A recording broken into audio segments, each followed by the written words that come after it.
अगर आप अमीर हैं, किसी मामले में आरोपी हैं और आपको लगता है कि पैसे के दम पर बचा जा सकता है और आसानी से आप निचली अदालतों को ताक पर रखते हुए सीधे सुप्रीम कोर्ट का दरवाजा खटखटा सकते हो, तो सावधान हो जाइए, क्योंकि सुप्रीम कोर्ट ने अब एक सख्त संदेश दिया है, एक चेतावनी दी है देश के अमीर और प्रभावशाली आरोपियों के लिए। ये बड़ा सबक भी है उनके लिए जो ट्रायल से बचने के लिए सीधे कानून को ही चुनौती देने लगते हैं। सुनवाई के दौरान सुप्रीम कोर्ट ने एक ट्रेंड की ओर इशारा किया है और बेहद कड़ी टिप्पणी की है। अब सवाल ये है कि क्या पैसे के दम पर कानून से बचा जा सकता है? कोर्ट ने क्या कहा, किस धारा को लेकर विवाद हुआ और क्यों ये फैसला आने वाले समय में कई बड़े आरोपियों की मुश्किलें बढ़ा सकता है, जानिए इस रिपोर्ट में। नमस्कार, मैं हूं आराधना नामदेव, आप देख रहे हैं वीके न्यूज। हम बात कर रहे हैं सुप्रीम कोर्ट के एक बड़े फैसले की, जो अमीर आरोपियों के लिए एक सबक है। ये मामला शुरू हुआ अगस्ता वेस्टलैंड हेलीकॉप्टर घोटाले से, जिसमें दिल्ली के वकील गौतम खेतान आरोपी हैं, जिसमें चीफ जस्टिस सूर्यकांत और जस्टिस जॉय माल्या बालाजी की बेंच ने इस पर सुनवाई की। कोर्ट ने साफ कहा कि अमीर लोग जब कोई केस फेस करते हैं तो वो कानून की धारा को ही चैलेंज करके सुप्रीम कोर्ट पहुंच जाते हैं, लेकिन अब इस ट्रेंड पर रोक लगनी चाहिए। आपको बता दूं कि अगस्ता वेस्टलैंड स्कैम क्या है, तो ये 2010 का एक मामला है जब भारत सरकार ने इटली की कंपनी अगस्ता वेस्टलैंड से बाहर वीवीआईपी हेलीकॉप्टर खरीदने का सौदा किया था, जिनकी कुल वैल्यू थी करीब 3600 करोड़ रुपए। आरोप है कि इस डील में रिश्वत दी गई, कमीशन लिए गए और पैसे की हेराफेरी हुई। जांच में प्रवर्तन निदेशालय यानी ईडी ने मनी लॉन्ड्रिंग का केस दर्ज किया। गौतम खेतान एक प्रमुख आरोपी हैं जो वकील हैं और डील में मिडिलमैन की भूमिका निभाने का आरोप भी उन पर है।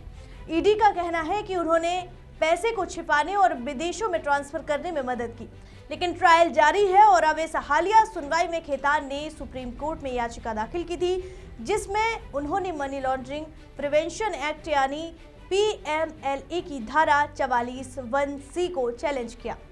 खेतान के वकील सिद्धार्थ लूथरा ने कोर्ट से कहा कि यह धारा संवैधानिक नहीं है और इसे अलग से सुनवाई की जरूरत है।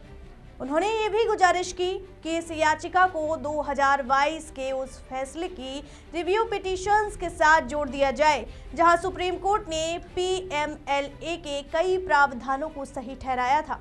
वो फैसला था विजय मदन लाल चौधरी बनाम यूनियन ऑफ इंडिया, जिसमें कोर्ट ने कहा था कि पीएमएलए के नियम सख्त है लेकिन वैध हैं और ईडी को ज्यादा पावर देते हैं, लेकिन चीफ जस्टिस सूर्यकांत ने इस पर सख्त रुख अपनाया। उन्होंने कहा कि एक नया ट्रेंड बन गया है कि अमीर और प्रभावशाली आरोपी ट्रायल से बचने के लिए कानून की वैधता को चैलेंज करते हैं।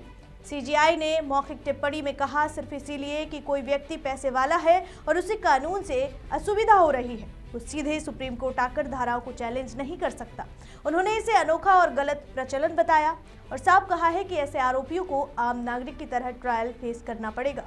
कोर्ट ने याचिका को एंटरटेन करने से इनकार कर दिया है, लेकिन खेतान को लिबर्टी दी कि वो पेंडिंग रिव्यू पिटीशन में इंटरवीन कर सकते हैं, मतलब अलग से सुनवाई नहीं होगी, लेकिन मौजूदा मामलों में शामिल हो सकते हैं। ये फैसला क्यों महत्वपूर्ण है, तो कुछ रिपोर्ट से पता चलता है कि पिछले कुछ सालों में ऐसे कई केस आए हैं जहां अमीर आरोपी हाई कोर्ट्स को बाईपास करके सीधे सुप्रीम कोर्ट पहुंचते हैं, जैसे पीएमएलए के तहत गिरफ्तारियां चैलेंज करना या धाराओं की वैधता पर सवाल उठाना।